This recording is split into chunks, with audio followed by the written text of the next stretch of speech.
Bismillahirrahmanirrahim. Assalamualaikum warahmatullahi wabarakatuh. Bersua dalam berita perdana malam ini, saya Syafal Bakrin Haji Suhaili. Saya Umi Masitas Osman.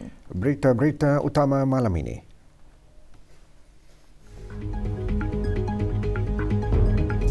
Penggunaan secara meluas aplikasi BruHealth pencetus kemajuan ketara dalam bidang kesihatan digital.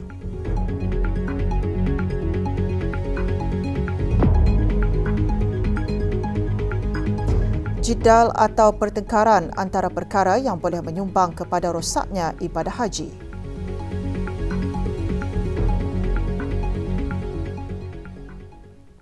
Jabatan Perdana Menteri mengadakan majlis doa selamat bagi 5 pegawai dan kaki tangan yang akan menunaikan ibadah haji pada tahun ini.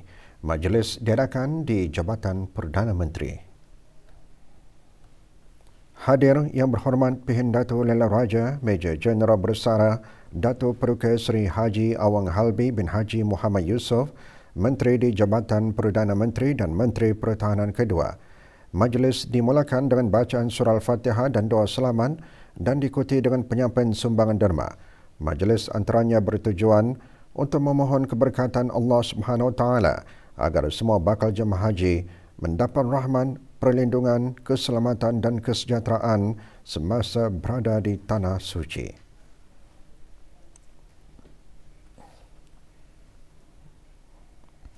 Negara Brunei Darussalam telah mencapai beberapa kemajuan dalam bidang kesihatan yang ketara dari peningkatan jangka hayat, penghapusan cacar, malaria, polio, campak dan rubella kepada liputan imunisasi yang melebihi 95%. Menteri Kesihatan menjelaskan demikian semasa menghadiri Perhimpunan Kesihatan Sedunia WHO ke-76 di Geneva, Switzerland. Yang berhormat Datuk Seri Setia Dr. Awang Haji Muhammad Isham bin Haji Jaafar juga berkata, di negara Brunei Darussalam, peningkatan yang paling ketara ialah penggunaan aplikasi mobile kesihatan BruHealth yang kini mempunyai liputan melebihi 90% penduduk, pengurusan infrastruktur data kesihatan dan penggunaan artificial intelligence AI. Dua inisiatif utama telah pun dilaksanakan termasuk penubuhan hub perisikan yang bertanggungjawab untuk mengotomasikan aktiviti pengawasan dan tidak balas penyakit kebangsaan dan penubuhan unit digital kesihatan untuk menyelaraskan transformasi kesihatan digital di seluruh perkhidmatan penjagaan kesihatan. Negara Brunei Darussalam jelasnya sedang bekerjasama dengan pihak WHO untuk mengukuhkan fungsi unit Behavioral Insight untuk memahami tingkah laku individu, memudahkan perpaduan masyarakat dan menjana kepercayaan kepada isu berkaitan kesihatan. Delegasi negara Brunei Darussalam ke perhimpunan tersebut juga disertai oleh Puan Terutama Dengku Mas Liza binti Pengarah Haji Mahali, Perwakilan Tetap Negara Brunei Darussalam ke PBB dan Dr. Ang Swee Hui, Timbalan Setiausaha Tetap Profesional Kementerian Kesihatan. Semasa di Geneva, Menteri Kesihatan mengadakan perbincangan dua hala dengan Yang Berhormat Dr. Zaliha Mustafa, Menteri Kesihatan Malaysia dan Yang Berhormat Anutin Chanvirakul, Timbalan Perdana Menteri dan Menteri Kesihatan Awam Thailand mengenai kerjasama bidang kesihatan yang berkepentingan. Tema Perhimpunan Pertubuhan Kesihatan Sedunia pada tahun ini, Pertubuhan Kesihatan Sedunia WHO pada 75, menyelamatkan nyawa, memacu kesihatan untuk semua. Bakal jemaah haji negara ini diingatkan supaya menghindari perkara-perkara yang boleh merosakkan ibadat haji. Peringatan tersebut disuarakan oleh Mufti Kerajaan pada Majlis Silaturahim Aidilfitri dan Doa Selamat bakal jemaah haji Jabatan Mufti Kerajaan pagi tadi. Menurut Yang Berhormat Pihin Datuk Seri Maharaja Datuk Paduka Seri Setia Dr. Ustaz Haji Awang Abdul Aziz bin Junid, salah satu perkara yang mudah berlaku dalam kalangan jemaah ialah jiddal ataupun pertengkaran. sangat biasa berlaku.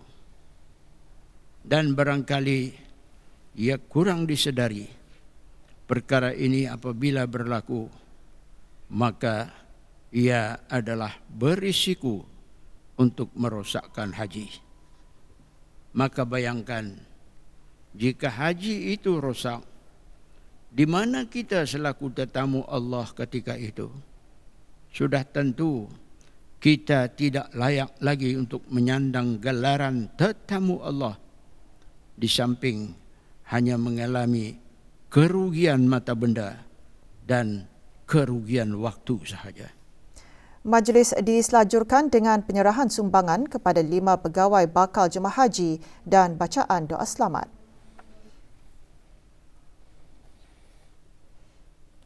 Sebagai pengiktirafan kepada pelajar-pelajar yang memperoleh pencapaian cemerlang dalam bidang akademik dan kokurikulum, Sekolah Agama Arab Menengah Perempuan Raja Isteri Pengeran Anak Haja Solehah Kampung Katong pagi tadi mengadakan majlis hafla takharuj pelajar-pelajar Sana 10, Fast Track dan 11 sekolah berkenaan. Sijil disampaikan oleh Datuk Seri Setia Dr. Haji Japar bin Haji Madin alias Maidin, Timbalan Mufti Kerajaan. Seramai 446 pelajar menerima sijil dan hadiah pelajar cemerlang. Selain sebagai insentif, majlis juga bertujuan memberi motivasi pelajar-pelajar lain supaya akan terus mempertingkatkan usaha dan pencapaian akademik dari semasa ke semasa.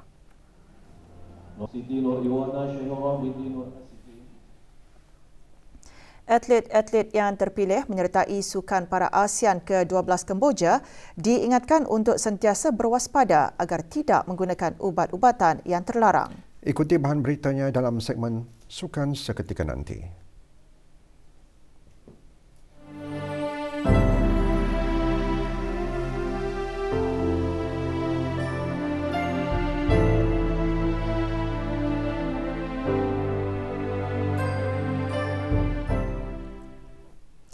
Kementerian Kesihatan dari semasa ke semasa memastikan pusat-pusat rawatan buah pinggang hemodialisis mencukupi di negara ini.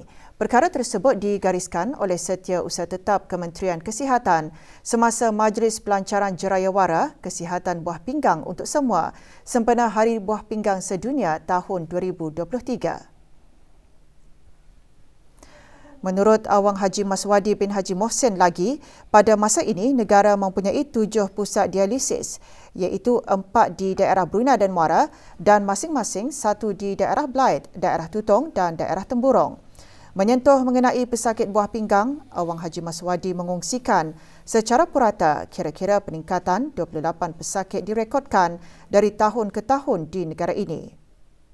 Dianjurkan oleh Jabatan Perkhidmatan Renal, Jerayawara dihasrat dapat meningkatkan kesedaran orang ramai tentang kepentingan menjaga kesihatan buah pinggang serta masalah yang berkaitan dengannya serta pemeriksaan saringan kesihatan untuk orang ramai.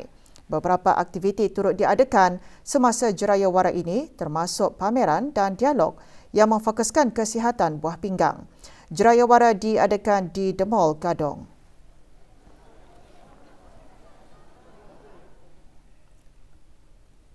Tata cara pengislaman yang betul dan meningkatkan pengetahuan syahadah antara perkara yang diterapkan kepada 50 peserta bengkel syahadah. Bengkel selama 3 hari itu berakhir dengan majlis penyampaian sijil yang berlangsung di Pusat Dakwah Islamiah. Penyampaian sijil disempurnakan oleh Awang Haji Abdul Rajid bin Haji Muhammad Saleh, Pengarah Pusat Dakwah Islamiah. Bengkel disampaikan oleh tenaga-tenaga pengajar daripada Kolej Universiti Perguruan Agama Seri Begawan Kupu SB, Jabatan Mufti Kerajaan, Jabatan Perdana Menteri, Majlis Ulama Islam Brunei dan bahagian pendakwaan syar'i.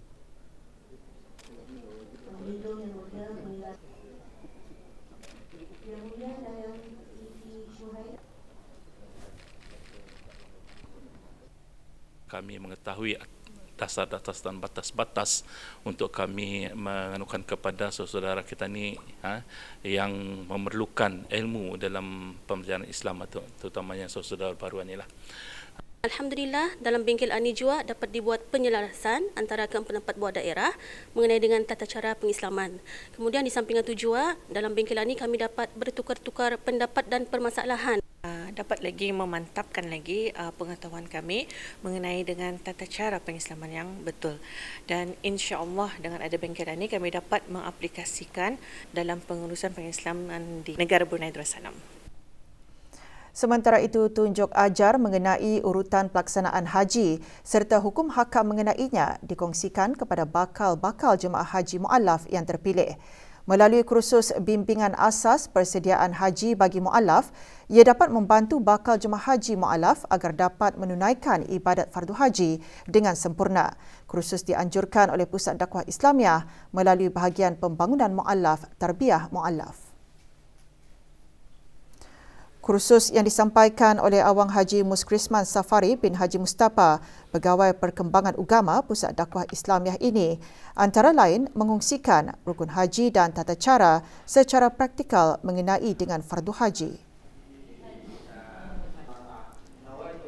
Poin yang saya bentangkan berkaitan tentang pensyariatan haji dari sudut bahasa dan juga mengenai dengan rukun dan wajib haji dan umrah dan juga berkaitan tentang larangan-larangan ihram. Harapan kami adalah supaya mu'allaf ini dapat menerapkan apa yang para mu'allaf belajar di sini, dapat menyesuaikan diri melalui dengan tips-tips ataupun pandangan-pandangan daripada fasilitator-fasilitator yang berpengalaman. Melengkapkan diri saya dengan ilmu-ilmu, Alhamdulillah, Pusat Dakwah Islamiah Brunei mengadakan kursus bagi bakal-bakal jemaah haji, jadi saya mengikut kursus tersebut. Saya mewakili mu'allaf ingin mengucapkan terima kasih kepada Kerajaan Kaabah Duli kerana menjadikan tambang ini khasnya untuk kamilah. Semoga Kaabah Duli panjang umur, sihat tubuh badan dan kekal memerintah. Program Kembara Sejarah bermatlaman untuk mempromosikan sejarah negara dalam kalangan rakyat dan penduduk negara Brunei Darussalam. Kementerian Kebudayaan Belia dan Sukan pagi tadi menganjurkan program Kembara Sejarah yang membongkarkan masa lalu selain menjadi inisiatif pendidikan untuk menyebarluaskan fakta sejarah yang menarik mengenai negara ini. Hadir Dr. Haji Muhammad Hadi bin Muhammad Melayong, Pengetua Pusat Sejarah Brunei. Kira-kira 300 pelajar menghadiri program ini yang diadakan di Dewan Serbaguna IBTE Kampus Agroteknologi.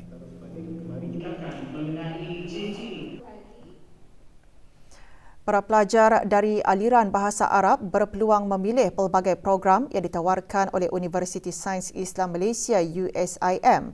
Jerayawara diadakan pagi tadi di Sekolah Menengah Arab Laki-Laki Hassan Al-Bolkiah. Taklimat yang disampaikan oleh Dr. Fauzia Hassan, Pengarah Alamiah USIM, bertujuan membuka minda para pelajar untuk meneruskan pembelajaran ke peringkat universiti. Di samping itu, ia turut memberi peluang kepada para pelajar yang baharu sahaja memperoleh keputusan Sijil Tinggi Pelajaran Ugama Brunei STPUB yang berhasrat mengetahui kursus-kursus yang ditawarkan.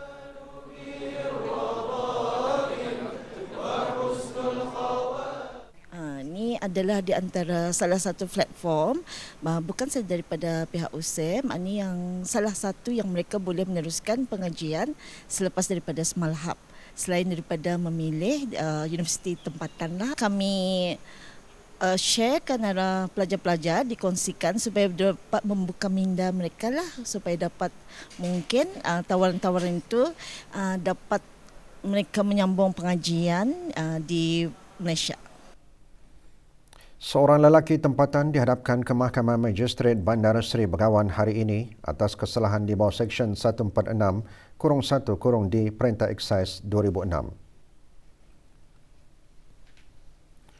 Muhammad Rafiuddin bin Haji Samri, 39 tahun, ditangkap pada 7 Julai 2022 di kawasan bengkel kereta di Kampung Anggrek Desa. Semasa tangkapan, pihak berkuasa menemui 23 karton, 11 paket dan 7 batang rokok berbagai jenis dan wang tunai berjumlah RM708. Tertuduh mengaku bersalah dan dijatuh hukuman denda sebanyak RM43,880 atau 16 bulan penjara jika gagal membayar denda. Sementara itu, semua barang yang terlibat dirampas untuk dimusnahkan manakala wang tunai hasil jualan rokok dirampas untuk diserahkan kepada kerajaan.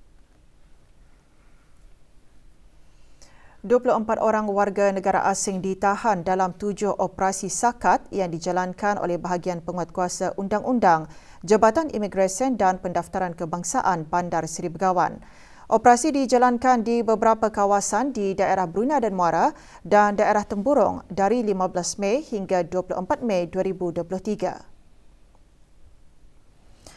Antara kesalahan yang dicatatkan ialah bekerja dengan menggunakan pas lawatan sosial dan tidak mengikut jawatan yang tertera di dalam pasport. Sementara itu, beberapa orang warga asing turut ditahan dan dibawa ke bahagian penguatkuasa undang-undang Jabatan Imigresen dan Pendaftaran Kebangsaan bagi siasatan lanjut. Jabatan Imigresen dan Pendaftaran Kebangsaan akan sentiasa menjalankan pemantauan, operasi dan pemeriksaan serta mengambil tindakan undang-undang ke atas mana-mana orang yang menyalahi undang-undang mengikut bidang kuasa yang diperuntukkan. Bagi sebarang maklumat mengenai pesalah imigresen, hubungi talian 8734 888 dan 875 3888. Dua buah syarikat dikenakan denda kompaun kerana didapati melanggar Akta Kesalahan Rampaian 2021. Restoran WYWY Cawangan Tutong dikenakan denda sebanyak RM500 atas kesalahan di bawah bab 12-1-D, manakala HAZN Garden Landscaping and Gardening Services Kampung Kupang didenda RM200 atas kesalahan di bawah bab 12-1-A. Kedua-dua buah syarikat diberi tempoh 7 hari untuk menjelaskan denda tersebut dari tarikh kompaun dikeluarkan. Sehubungan itu, orang ramai serta syarikat dan pemilik premis perniagaan diingatkan untuk sentiasa menjaga kebersihan alam sekitar dengan tidak membuang, melonggokkan atau meninggalkan sampah sarap di tempat awam. Atlet-atlet yang terpilih bagi menyertai Sukan Para ASEAN ke-12 Kemboja diingatkan untuk sentiasa berwaspada agar tidak menggunakan ubat-ubatan yang terlarang dan tidak dikenal pasti sehingga boleh mengakibatkan atlet hilang kelayakan untuk bertanding dan seterusnya digantung dari sebarang penyertaan. Menteri Kebudayaan Belia dan Sukan mengingatkan demikian pada majlis penyerahan bendera kepada kontingen negara Brunei Darussalam ke Sukan Para ASEAN ke-12 Kemboja yang akan berlangsung pada 3 hingga 9 Jun ini. Yang berhormat Datuk Seri Setia Awang Haji Nazmi bin Haji Muhammad juga menekankan para atlet perlu menjaga disiplin dan kesihatan masing-masing sebelum dan semasa kejohanan.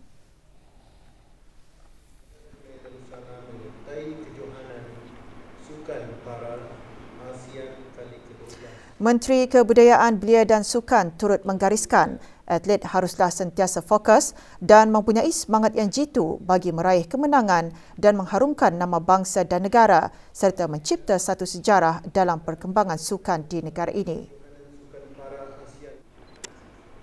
Kontingen negara akan diwakili oleh 12 atlet yang akan bersaing dalam 3 acara sukan iaitu olahraga, badminton, renang.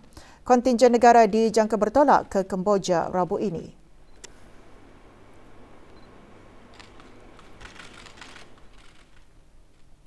Acara Wakaton Amal Tabung Anak-anak Yatim Daerah Temburong mengisikan hari ketiga program ke Temburong Bisai edisi Hari Keluarga Kebangsaan pagi tadi.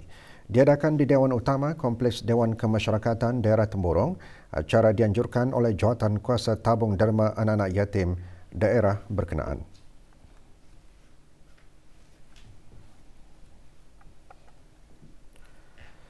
Pelepasan Wakaton sejauh lebih kurang 2 km disempurnakan oleh Pengeran Muhammad Amir Mubarak bin Pengeran Haji Hashim, Pegawai Daerah Temburong.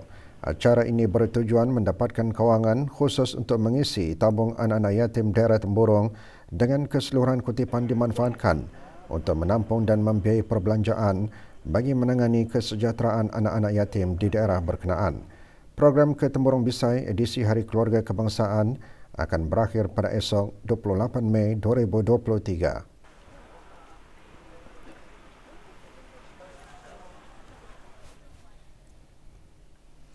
Persatuan Kanak-Kanak Cacat Kaca Negara Brunei Darussalam petang tadi mengadakan Sukan Ria ulang tahun ke-37 penubuhan persatuan berkenaan. Acara berlangsung di cawangan persatuan tersebut di daerah Blythe. Hadir Haji Awang Abdul Alim bin Haji Awang Osman, pengarah urusan kaca. 40 peserta yang terdiri dari kanak-kanak kaca, cawangan daerah Blythe dan cawangan daerah Brunei dan Muara mengambil bahagian dalam pesta sukan ini. Acara antara lain bertujuan mengeratkan kerjasama dalam kalangan ibu bapa dan kaca dalam aktiviti sosial di samping mencukil bakat bagi mewakili sukan OKU di peringkat nasional dan serantau.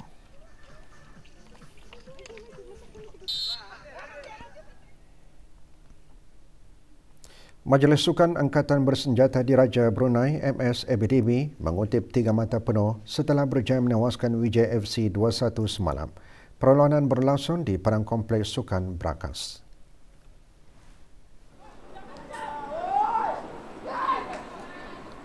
Dalam perlawanan ini, Wijaya FC terlebih dahulu mendahului perlawanan permainan ke-29 menerusi jaringan Marah Hazif Ahad. Namun, permainan ke-50, MSABDB berhasil bangkit dan menyamakan kedudukan menerusi jaringan Muhammad Syafiq Effendi untuk menyamakan kedudukan. Gol kemenangan MSABDB terhasil permainan ke-60 menerusi jaringan Muhammad Nazri Ali Aiman. Saingan bola sepak Liga Super Brunei akan diteruskan lagi malam ini dengan 2 perlawanan. Jerodong FC bakal menentang Lon Bawang FC dan IKLS MB 5 pula bakal berdepan BSRC FC.